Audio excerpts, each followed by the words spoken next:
Hello, Renee Washington. Hello, Anne Marie. It is so nice to talk to you, and thank you for agreeing to participate in conversations with Black women who coach. I have been looking forward to this conversation very much, so thank you. Same. Let's get started with my first question, which is tell me about yourself and what you do.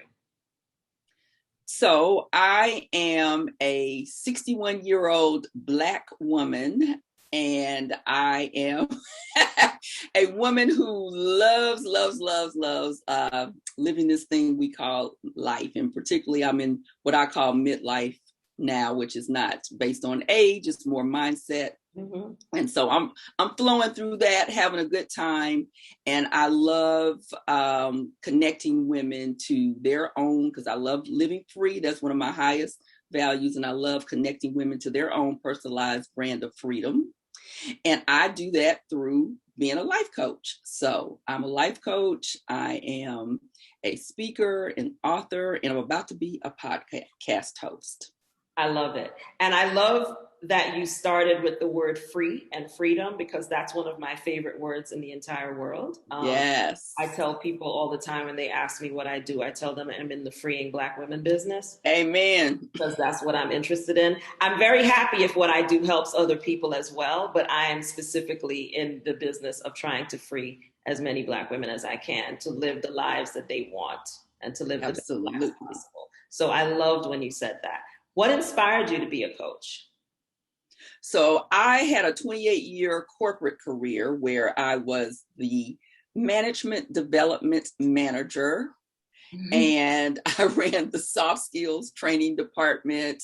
So I was on the corporate treadmill for many years and did in-house coaching. And I ran all of that and did the personal development, mostly career development. And that's when I began to really connect to helping people close gaps. Yeah. And personally, I've always connected to the personal transformation lane. Back in the 80s, there was this event called the African American Women on Tour that would come to Atlanta. And that's where I got exposed to Iyanla Vanzant, Les Brown, Patricia McLeod, Dr. Bertice Berry, all these amazing people who would stand on the stage and say, you can do whatever you want to do. You can be whoever you want to be. And I live in Birmingham, Alabama, not the most progressive state, No. Birmingham, yeah. And I tell people, living in Birmingham, I live in the blue dot in a sea of red. And when I would go to Atlanta, I used to go to Atlanta all the time, because as soon as I would cross over that line, I would feel this sense of release and freedom, and I'm with my people kind of thing. And so that started, back then the seed was planted it was more focused on what I could do, the possibility in my life. I didn't think about being a coach until eventually, when I ended up in my job, that things started turning in that direction, and I was coaching a lot of people. And that was, again, career coaching.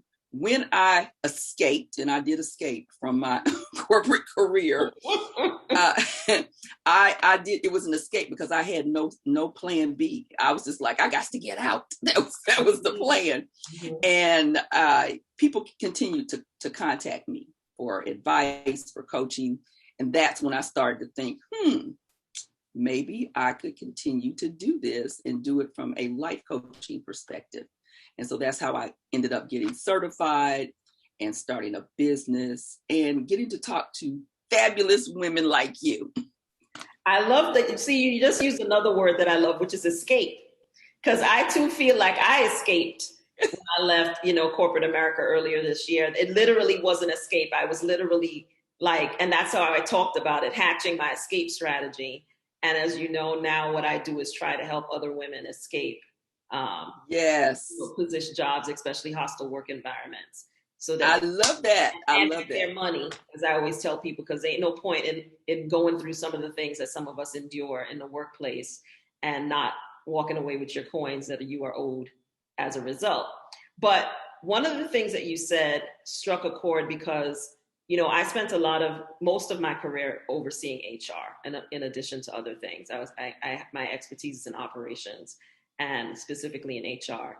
And one of the things that I noted was that oftentimes when people, especially people of color and specifically Black women, were referred for coaching, it was treated as a remedial thing or a means to fix something. As a result, there is a lot of resistance on the part of Black people specifically to go to coaching. And even for me, it was something that initially when someone spoke to me about coaching, it was in the context of there's something wrong with you that needs to be fixed. Exactly. Right? And it was a code word. Right. Absolutely. And so as a result, and a lot of my clients that I talk to, they also say the same thing to me. They sent me to coaching, right? As if there's something wrong with you. And I'm like, the other day I was talking to someone about how to use that experience to their advantage, right?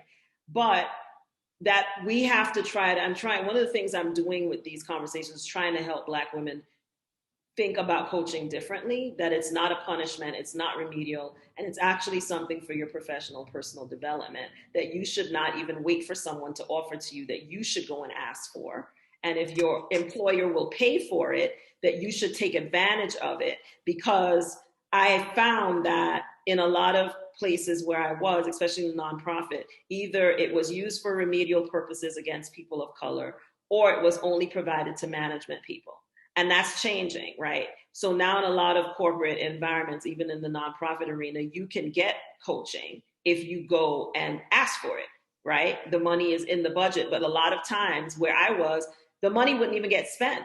People were not using it, and we had to undertake a whole campaign to encourage people to go to the list, sign up, use the coaches, that they didn't have to just wait for their manager or something like that, that they could go and take advantage of it. And so one of the things that I would really urge people to do is go to HR and read your manual. Absolutely. Know whether or not this is a benefit that's available to you, but then go hire a Black woman.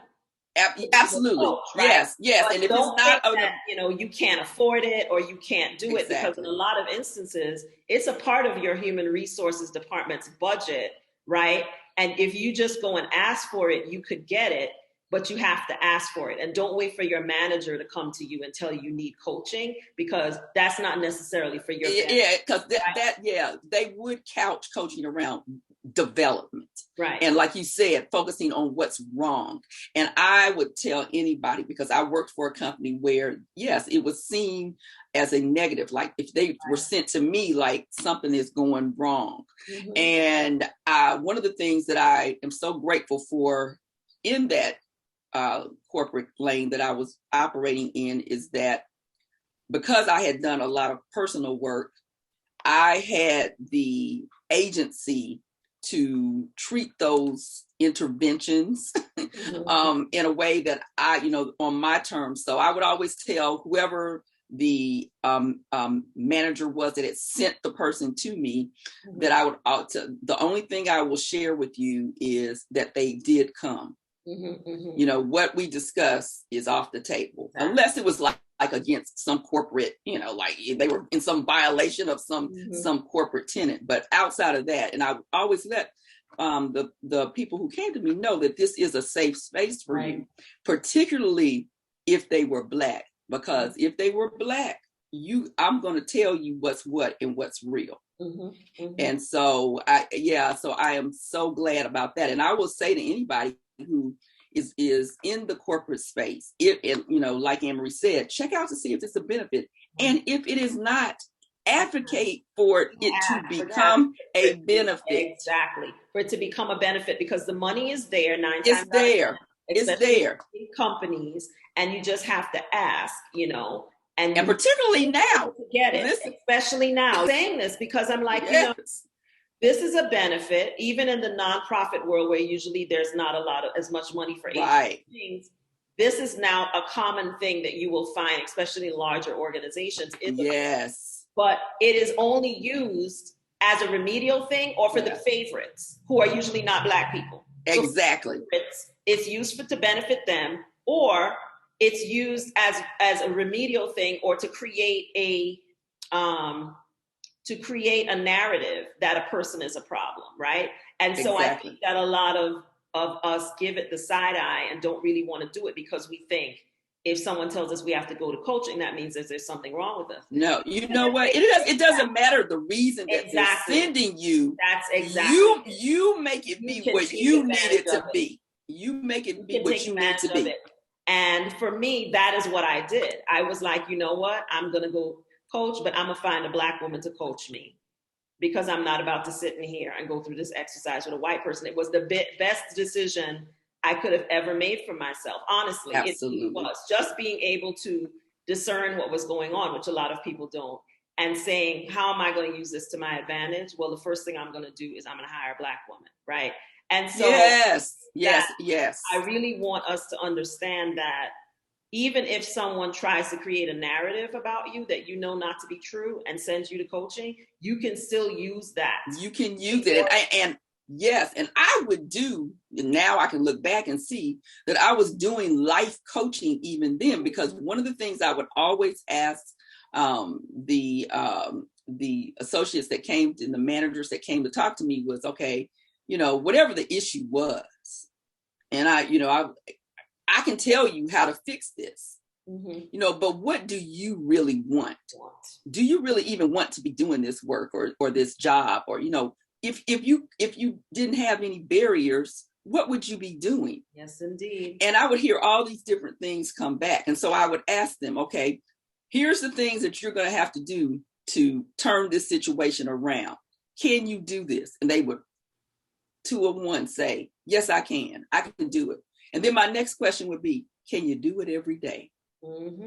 Because when you have to try to be someone you are not, there's a quote that my business partners and I like to use from Carolyn Wanga. I think she's where is she now? It'll come to me in a minute. But anyway, her quote is, if you can't be who you are where you are, change where you are, not who you are. Not who you are. And that's the thing that a lot of us face, is that we spend so much time trying to change who we are. Yes, that takes so much energy. And it drags you. It takes so much out of you, and you are programmed from the very beginning that's required of you, right? As Black people, we have been, right? We got to drink their Kool-Aid and fit in. Yes, right. Yes. Just to survive it. And so, but it takes a toll over time when you're either, and it's funny, I was going over a conversation I had with another coach, and we spent some time talking about code switching, and I'll be sharing it soon. Oh, yeah. And what I said to her was, she was describing her experience in corporate America doing code switching. And what I said to her is, I refused to code switch, but there is a different stress that comes with refusing. Exactly. I said, there is a stress that comes with doing it. I said, and then there's this what comes with refusing to do it and having to constantly make it clear and defend why you should be anybody other than who you are. And so no matter how you choose to approach it, it psychically affects you over time, because it does. Having to constantly defend and say, I'm allowed to say this the way that I said it. He got to say it the way that Brad got to say it the way that he said it. Why do I have to say it differently? Why can't I say what I mean and mean what I say? Brad gets to do it. Mike gets to do it. Why do I have to be different? And there's that constant struggle. And then you're told that, it's your communication style is a problem and you need coaching for that. And you're constantly being tone police day in, day out. And then the flip of that is when you spend all this time doing all this mental gymnastics about how to say things. Ooh, listen. Yes. It's stressful. It's no matter how you do it. It's a very stressful thing. That it is. Because I was in the lane, of being able to pretty much say. Have to deal with all the time in these corporate environments. And absolutely. It's very, very stressful psychically on you. So, it is. It really is. In 5, 4, 3, 2, 1. So tell me, why, in your opinion, is coaching important? Why is it something that a person should consider and undertake? So there may be a teeny tiny percentage of people who had their great epiphany and have it all together, and they just keep moving forward, no issues. I, however, believe that most of us, do need some type of assistance at some point, and maybe, on an ongoing basis. I created a framework for coaching that I use to work with my clients, and it's based on who are you, what do you want, how do you get it? That who are you piece is the identity piece, which I know from personal experience and from working with hundreds of women, that particularly women, we have identity issues. One of the questions that I ask a woman is, who are you without role or title? Who are you without role or title? And that question brings many women to tears. Because they have been so grounded in mom, wife, employee, community volunteer, all the things that, to be stripped of those titles, they don't know who they are. And so I believe that as coaches, a good coach holds up a mirror for you and allows you to see yourself, see the essence of who you are. Without role, title, baggage, obligation, but just who you are. And once you can connect to that, then you know what you want. Because so often these things that we want are based on somebody else's opinion of who we ought to be. And what we should be doing. Exactly. So where a lot of us are spending so much time doing and acquiring. Based on what we think we're supposed to be, or what we're supposed to be. And it's killing us collectively. And particularly as Black women, one person I really admire often says Black excellence is killing Black people. And it's true. And it's especially killing us as Black women, because we always take on the mantle of having to fill in all the gaps that everyone else is not filling, and being everything for everybody else. And so you don't have time to even think about what, and that's kind of what the coaching experience did for me, figuring out who are you and what do you want, and what if you could be doing anything, what would you be doing? Right. And okay, if that's the answer, then what do you need to be doing to get exactly? If this ain't it, and that thing over there is what you really want to be doing, then what are you doing here? And that's the question I have to ask her. What am I doing here? And Black women, and I do this is one of the things that just really, really just makes me so angry, is how much we minimize who we are and what we want in the service of taking care of everybody else.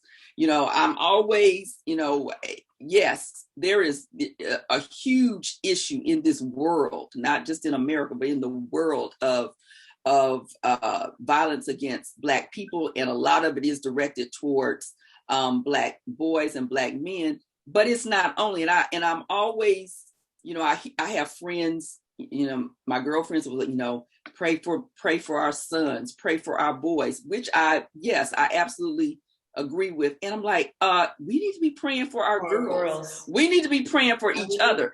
I even had a conversation with this woman who told me that it's not really that big a problem for Black women. And I'm like, yes, it is. And we had a discussion, a back and forth about this. And she just, this thing about sexual assault and that's something that, women can just get over. It's not, at least they're still alive. I'm like, but are they really? Yeah, so here's because yes, physical death is an ending, but you can die and be living.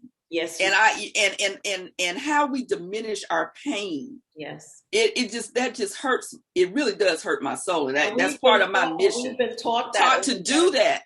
Yes. That we should compromise and we should put everyone else ahead of us. Exactly. And yes. to do that, you have to push how you feel away, right? Exactly. And so, yes. Our sons and our daughters to do the same thing, because that's what was taught to us. And in a certain extent, and I'm no psychologist, but I do think that it was a survival mechanism. Absolutely. And a defense mechanism. Absolutely. But the time has come to stop doing that. Let that shit go.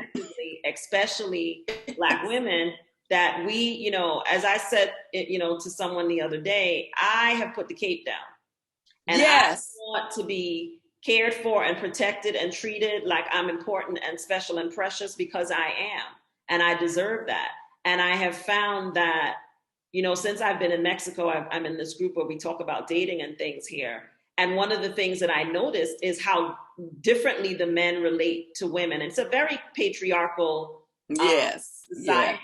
But men are very like gentle and kind and don't want you to do anything here, which is very hard for me to deal with. Yeah. Because I'm not used to that. But I want to get used to it because I kind of like it. And you need to get used to it. Listen, right? You know, so I'm. Because I like it. And it's like, it's not something that after being in the United States and being in relationships in the United States and always being the person who was the caretaker and doing everything, it's very it's not something that we're used to. And several other women who are all Black women have said the same thing, that this has been a very big adjustment for them living here, is that, you know, people tell you you're beautiful on the street and they don't want anything from you. And people will do things for you and don't want to see you lift anything and don't want to see you do anything. And it's like, I don't know how to deal with this. This is very strange. No, it is. It's amazing. It's a good thing. It's a good thing because we're not used to being treated that way. We're used to being the mules, as Zora Neale Hurston said. That's what we're used to being, and we have to stop not only allowing society to treat us that way, but we have to stop treating ourselves that way. Yeah, I was married for 21 years, my first marriage, and I ran the show. I did. And that was part of the problem. I wore down in that. It broke me down. Good guy and all of that, but I could no longer carry that load anymore. Mm-hmm. He was who he was. He was not going to change. I couldn't do it anymore. It showed up really, it really physically broke me down. I'm married again. This man is... Yes, he's alpha male. He does things for me. He treats me like a queen. And as you said, I had to get used to that. Yeah, I had to learn how to trust that because I was and I didn't want to be in control anymore, in that type of control. I wanted to maintain my independence. Mm-hmm. But I was like, can you really be an independent woman and be with a man who's gonna, tell you? And you're right. That's right. And we're taught that those two things don't go together, right? And so we don't expect it. We've learned not to expect it. Like it has to be one or the other. But you can have both things. You can have both. I'm here to tell you. I was lucky enough and I always tell people the reason that I'm not married is because, and I never married, is because I was lucky enough to witness a great marriage for a long time. And I saw the way that my father treated my mother to the last day of her life. And I have never been willing to compromise because my mother, it was very strong, very independent, highly educated, but my father was the head of the house, right? But he never made my mother be anything other than who she was. He never required that she be somebody else. And so one of the things I learned from her was that I had a right to say what I thought, right? Wherever I went and to be who I was, because I saw her be happy in a relationship with someone who allowed her to be who she was, did not require that she be different, and loved her anyway. And my mother was not always an easy woman, neither am I. Yes, same. So I always felt like, why can't I have that? And if I'm not going to have that, I don't want to be bothered with it because I know that it's possible. It is possible. And I want Black people that to be normalized for Black women, that we get to have that too. That, and that we get to be all the things, have all the things. I'm 61, so I grew up with that narrative of certain things are for white folks, certain things are for Black folks. That I want us to just kill all of that, because it is sabotaging to think like that. It is. It is it stunts your living when you believe that, those beliefs, because you opt out of opportunity, right? You keep yourself from experiencing things that supposedly they're not for us. Yeah. And the other thing is that there are a whole lot of Black people who have ditched that narrative. We just don't get to see them. Like exactly. Yeah. Exactly. Yes. Yeah. And so this is part of the normalizing to have these conversations, to put this out in the world that there's not one way to be Black. No, there are many ways, so however you choose to do it, exactly, the way that works for you is the right way to do it. And I mean, I really do agree with you when you talk about the limiting it, because it all is in what society says things, but honestly, you can do whatever you want. And that's the one thing that I've learned is you can do whatever you want. If you can have it in your mind to do it, you can do it. And so it's not you can move wherever you want to move, live wherever you want to live however you want to live, if you're comfortable with who you are. And that's where coaching that's where coaching comes in, because are comfortable with who you are and understand who you are and what it is that you want.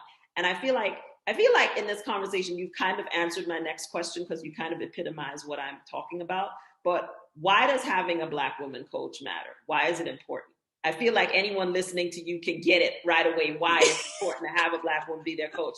But why would you say, if someone said to you, does it really matter? Is it really important? Why would you say that it matters? Yeah, and so I have two responses to that question, because on the one hand, I do tell people, listen, I can coach an astrophysicist. Mm-hmm. I will never be an astrophysicist, but I can coach an astrophysicist.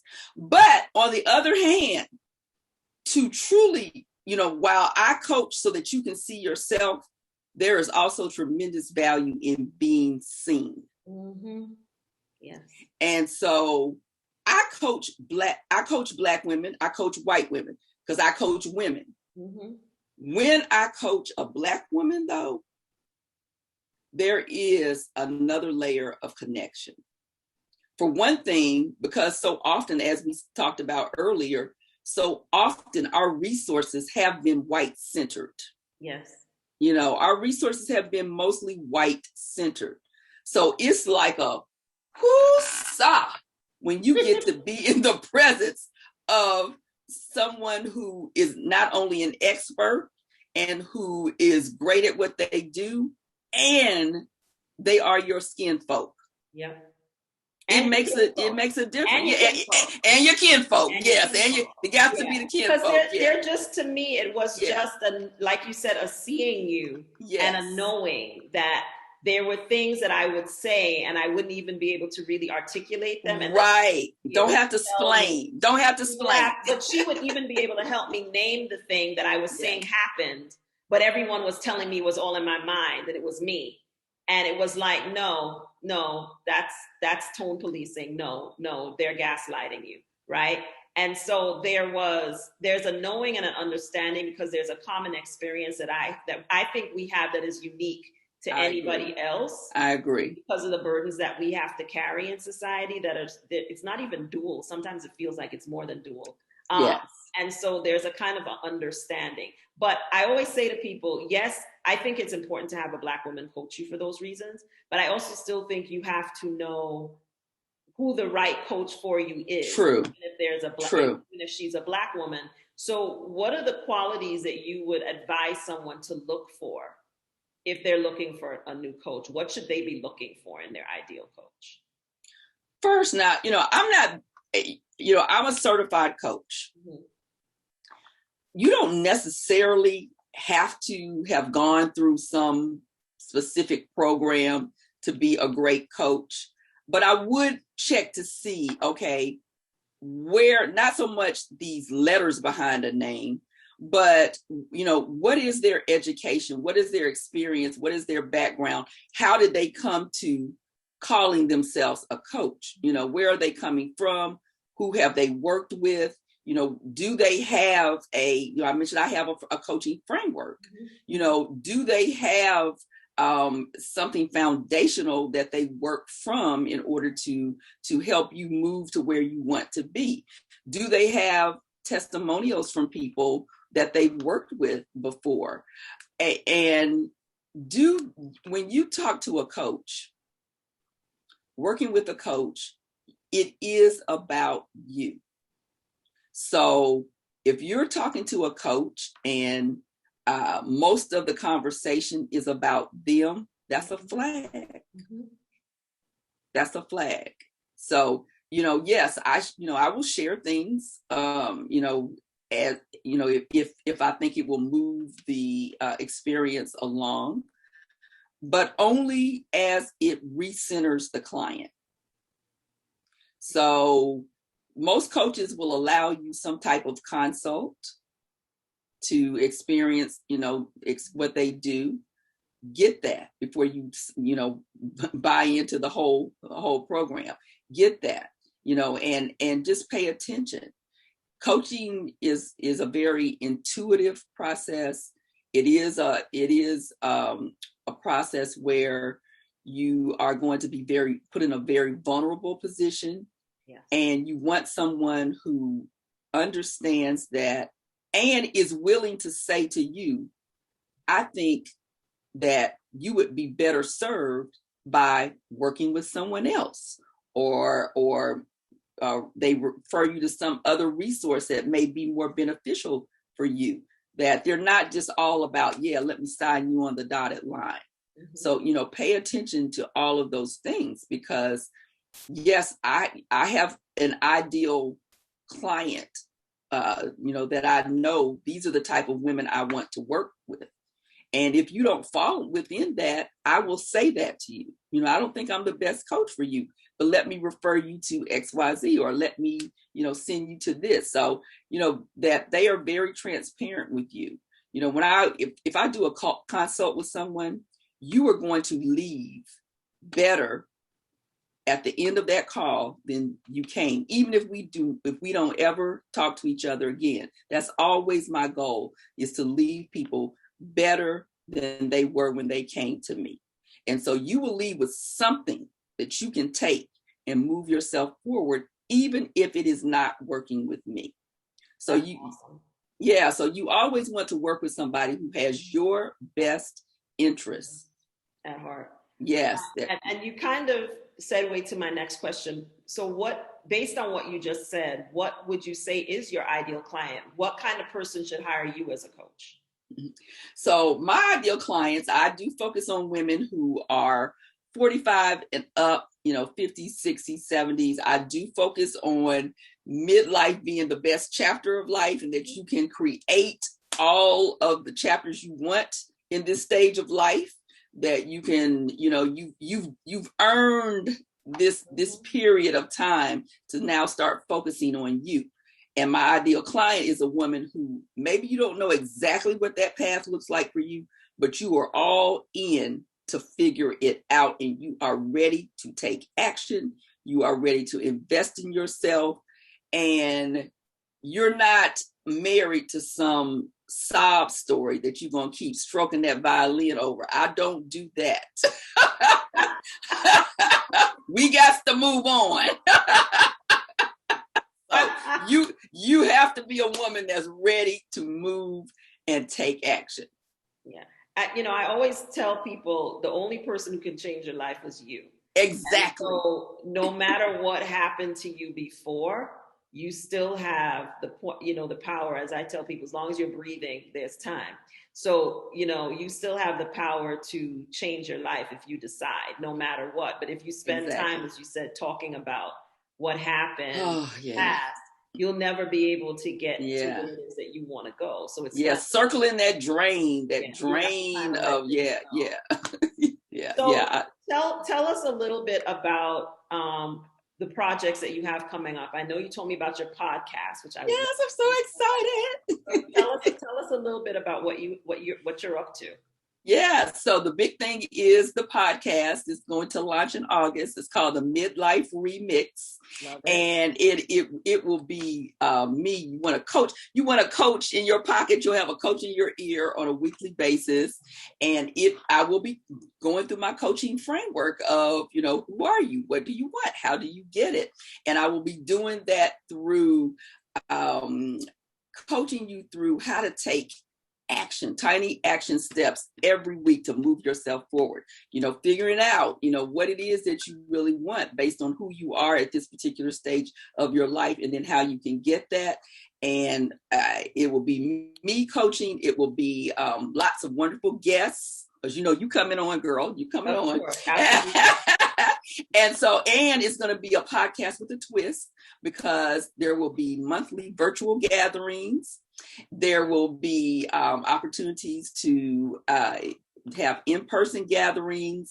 There's going to be an annual retreat. There's going to be a book club. It's really going to be a culmination of all the things that I love. Is going to be a part of this podcast. And so it's going to be a private podcast. Oh, I There will love be, this. I know, I'm so excited about it. So there will be a tiered option to be a member, and that will be from $10, and the top tier might be $20, no more than $30, but you get more access to me the higher the tier. But I wanted it to be something that's very accessible to women to opt in. And so I'm very excited about it, and it's going to be a blast. We are going to have a good time. I'm going to be wanting to hear when everything opens up to join. I'm very excited to hear that. Yes. So my last question is, and it's one of my favorite questions, is what is one of the most important things you've learned about yourself through coaching others? Oh my gosh. The most important thing I've learned is self-compassion. Self-compassion. We beat ourselves up all the time. And part of that is we are DNA encoded to be critical. But that self-criticism just ratchets up to a level that is, again, life stunting. And so what I've learned is every moment is a new opportunity. We say every day is a new opportunity. Every moment is a new opportunity to do what you truly want to do. And that there is, failure means, in our minds, failure means that we have not done something that we thought we were going to do, or something didn't work out the way we thought it should work out.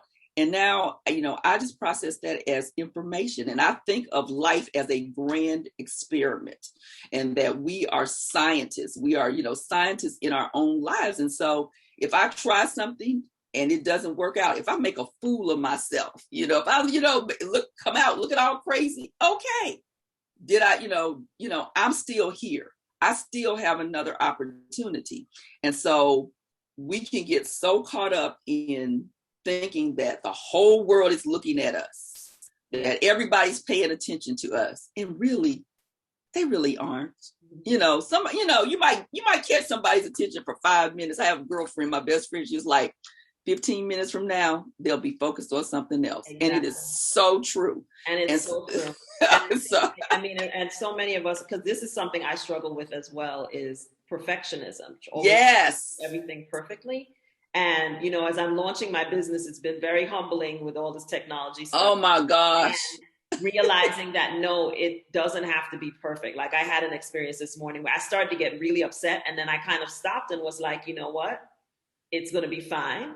And it's not going to be perfect, but it doesn't have to be perfect. And no one is going to notice some of these things that exactly. I'm noticing, but so it's fine. And I just kind of told the guy, it's fine. Just, you know what I mean? It is, Anne-Marie. Program that we have to do, especially as Black women, that everything, that for us to even make it, we have to be so perfect and we can't make any mistakes. Oh, and yeah, it's an beyond, unlearning yes. thing that I'm unlearning. I'm like literally having to teach myself that it's okay, that it's not perfect, and Yes. also that it's okay if something doesn't work. That Exactly. failure is learning. It's not that you failed. It's either you win or you learn.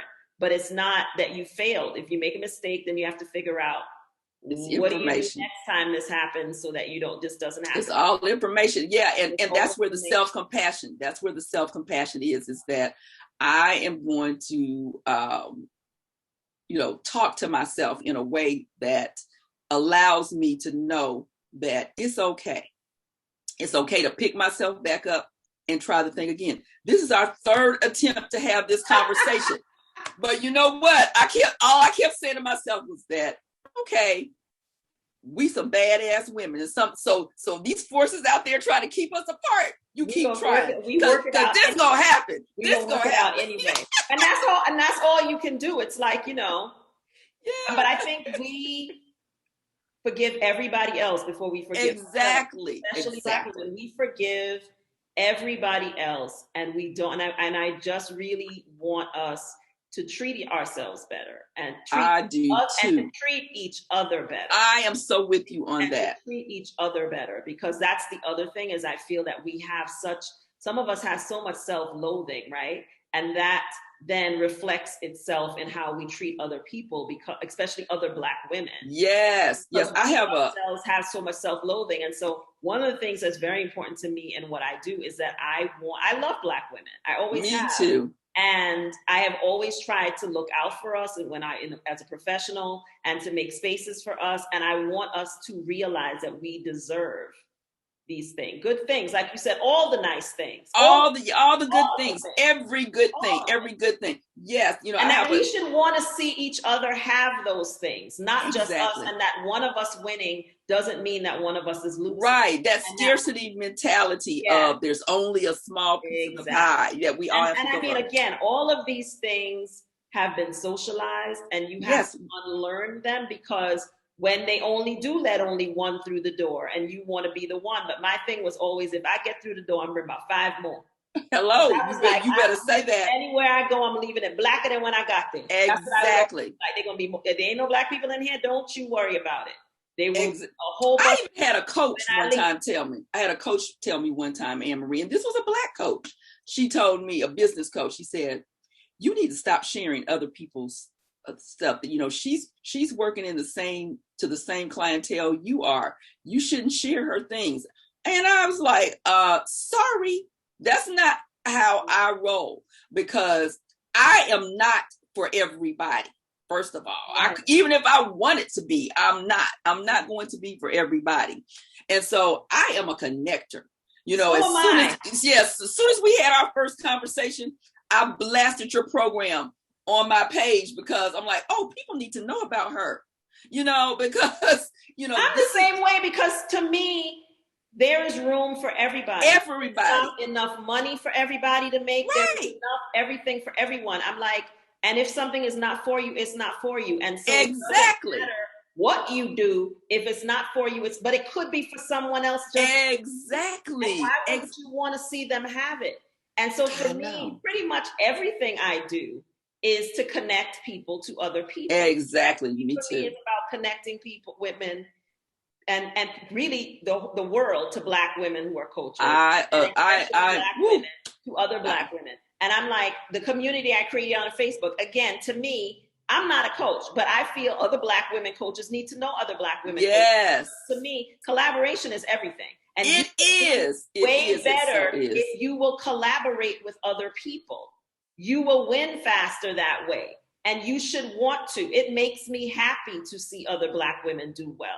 It never makes me feel bad. It always makes me feel happy. And so I agree. Why wouldn't you give the information if you can? Why wouldn't you introduce this person to somebody if you can? Yeah, and somebody messaged me and said, I bought her program, and I was so excited, like they had bought my program. So I'm excited when a Black woman wins. To me, we all win. We're all winning. I just want us to think like that. That's what it's about. So I just want us to more of us to think that way and to stop thinking I have to keep this all to myself and there can only be one Black person in this space.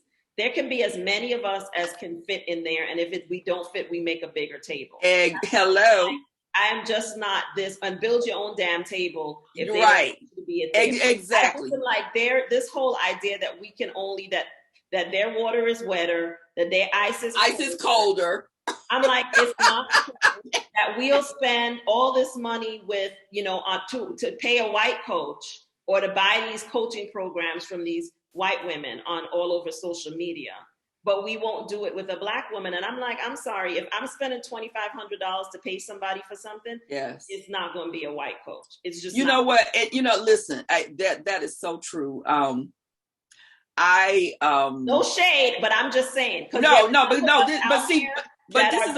is about what expectation too, and this is about us resetting our level of expectation. Yeah. So I was an in-house coach for this big time coach, Black woman, and got exposed to a whole bunch of women of color, Black women, who are operating at this high level of output, and you could have the opportunity to hire us individually. A Black woman paid $10,000 to work with me. Mm-hmm. Now, what that taught me was, one, that we're talking about these narratives that need to die. Mm-hmm. And these narratives, this narrative of I'm not deserving of that type of investment in my life. Yeah. Or that, I can't do that. And that it is not worth it to do that. And all that comes from being told since before we even got here is that we are not worthy. Yeah. There's some level of unworthy. Internalized it so much that we feel like, you'll give $10,000 to the white person and not right. Hell, you go mortgage something to give it to them. Yes. But if a Black person tells you it's $10,000, you're like, well, why I got to pay them $10,000? Exactly. Yeah. Because as soon as we know somebody's Black, oh well, you should give me a break, or you should be. And this woman came in and she was about it, changed her whole path. And she is now doing wonderful things out in the world through the work that we did together.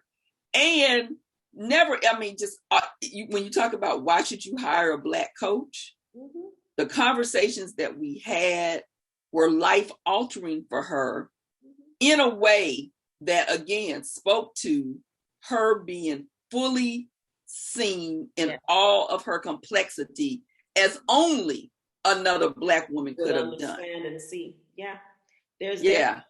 So it's one of the things that I talk about all the time, because I really feel like we have to get past. So that's why I was so excited when you said you had this membership, because I'm like, I want to know when you're gonna have it so I could join. Yeah. I'm like, seriously, because I'm like, that's what, for me, if I'm gonna spend money on something, I want to know that I'm supporting other Black women. Yes. I'm always doing things like that. I buy webinars sometimes for people and I haven't even watched them yet. I know, right? I know exactly. It's a quality product and it's a Black woman that put it out. And I was like, you know what, let me buy this. I'll watch it later.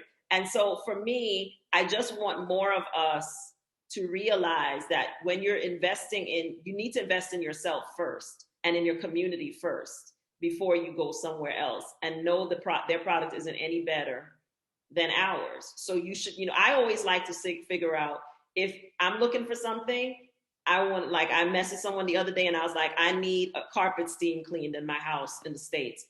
I need you to find me a Black company to do it. That's literally what I said to her. Who do you know that can do this for me? That's Black.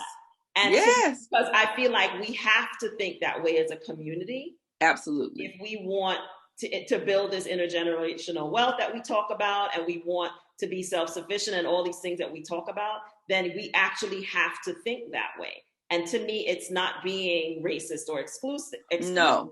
To me, it's necessary. It's a necessity at this point. And so for me, that's just the way that I think about it. And I'm like, if it's a Black woman owned company, all the better. You know what I'm like? If you could Yeah, find a steam cleaner company owned by a Black woman, all the better. You know what I mean? exactly. But Exactly. I said I need a Black owned company, and she sent me one. Excellent. So they will be steaming cleaning my carpets. So I just was like, I just would like us to think more, and it's really great to meet someone like you that I can have these kinds of conversations. I just love you. About that, that sees these things in this way and understands, and it's been really, I mean, you said no one ever comes away from a conversation without it changing them, and that's true, because every conversation that I've had with you since I met you has been, Oh, has really made me think about a lot of things, and I can't say that about many other people that I've spoken to in this context or in any context, honestly. So I'm really grateful to have met you, and I'm really grateful that we finally got to have this conversation. I know. Me too. Me too. And so yes, and so I will share that if anybody wants to get on the podcast information list, all you have to do is go to the midliferemix.life. The midliferemix.life. And I'm always getting in trouble because I don't talk about my book. I have a book out there, Barnes and Noble, Bookshop, give me the link, and Amazon. I'll drop it in the yes, in so the all description of that of the conversation as well, so that people can see your book, and and also your podcast, so they can also subscribe to your podcast. René, it's been a pleasure. Thank you very much. I love you so much, girl. I'm so glad we were connected. Thank you so much. 5, 4, 3, 2, 1.